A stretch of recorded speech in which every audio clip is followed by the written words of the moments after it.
The hospice house I work at today wasn't always what it is now.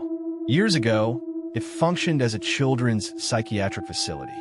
These walls have seen more than their fair share of emotional pain, and sometimes it feels like that energy never left. The building is split in two. Upstairs is the hospice care unit, and downstairs functions as a small respite and assisted living space for PACE participants. I could write an entire book on the strange happenings I've witnessed here. I worked at this hospice house a few years ago and recently returned. Since then, the facility has undergone major renovations. Most of the newer staff claim they've never experienced anything unusual. Even the two long-time employees admit things have quieted down. Yet, a worker from downstairs once told me she still hears children playing frequently. I believe her. The energy never fully dissipated. This place has always had a personal tie for me. My grandmother was once a patient here, staying in room 138 about 2 years before I started working. She eventually went home to pass, but during her stay, that room seemed to absorb something. A few co-workers also had relatives in 138, and none of them recall feeling comfortable in it. One night, an RN walked up to where we were sitting and asked if we could help the patient in room 38 with the phone. They had called the nurse's desk, but all she could hear on the line was static and rustling. The other CNA and I glanced at each other in confusion. That room was empty. Still, we went to check. As we stepped inside, the air felt oppressively heavy.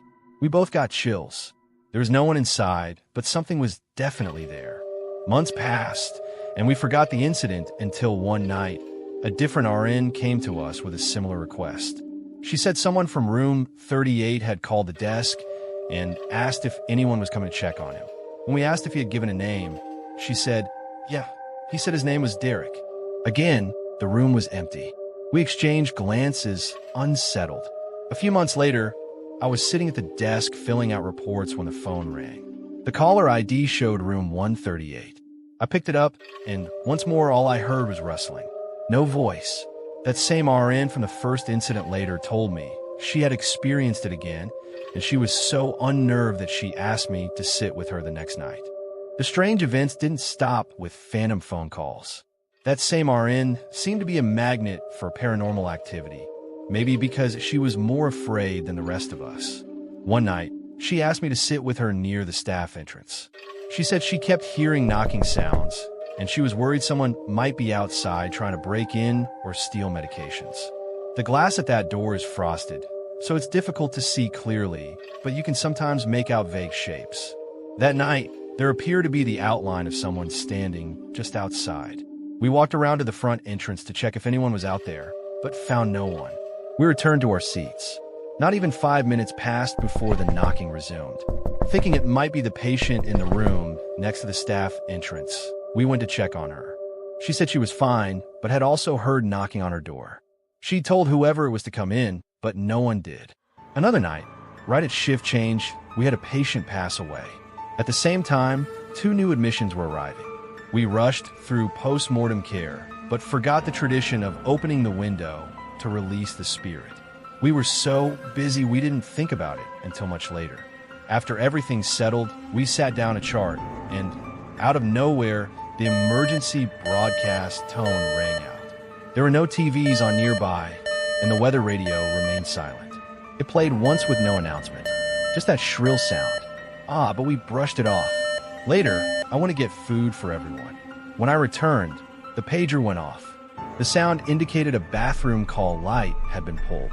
Knowing no one was outside and the front doorbell hadn't rung, we checked the room.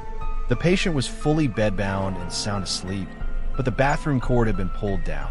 Half an hour later, the same thing happened in a different room. That's when it hit us. We had never opened the window after the earlier death. We went in, opened it, and after that, the night was quiet. The idea that someone had to be released after death was something we respected more and more with each passing experience. Little things continue to happen, always unnerving but never outright harmful. Still, there were constant reminders that something else was sharing our workspace. Sometimes, the timing of these incidents was eerily significant. We'd hear strange noises, and during the next set of rounds, discover that someone had passed. One night, as we stood at the central nurse's station chatting with a nurse. I caught a quick flash of light out of the corner of my eye. It looked like a glare from a door opening in the foyer, though no one was there. I turned to say something when I noticed the CNA next to me had also seen it. We went down the hall together, unsure of what we'd find.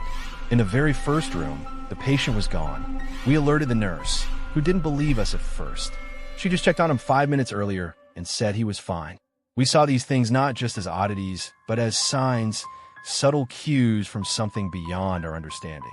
Maybe it was residual energy, maybe spirits clinging to familiarity, or perhaps something else entirely. The hospice house may have been remodeled, its surfaces refreshed, and its corners brightened, but under it all still lie the remnants of its past. Between the laughter of unseen children, the phone calls from empty rooms, and the quiet understanding that every knock might mean more than it seems, this place is alive in ways most people can't explain. For now, the energy is calmed. Maybe the remodel gave restless spirits peace, or maybe they're just waiting for the right night to remind us they're still here.